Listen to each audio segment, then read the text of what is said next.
ఇక పౌర్ణమి నాడు జ్వాలాతోరణం చేస్తారు శివాలయాలలో. జ్వాలాతోరణము అంటే ఇలా ఓ కర్ర కట్టి పైన ఒక కర్ర కడతారు. మీ అందరూ జ్వాలాతోరణం చూసిన వారే, ఏదో నేను చెప్పాలని చెప్పడం తప్ప. దానికి ఆవిరి గడ్డి తీసుకొచ్చి కడతారు, దాని మీద నెయ్యి పోసి వెలిగిస్తారు.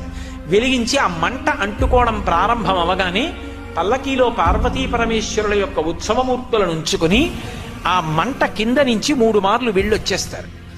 ఎందుకు అలా వెడతారు జ్వాలాతోరణం కిందంటే, పాపము చేసి శరీరాన్ని విడిచిపెడితే ఆ జ్వాలలతో కూడుకున్నటువంటి తోరణములోంచి యమసదనంలోకి వెడతాడు.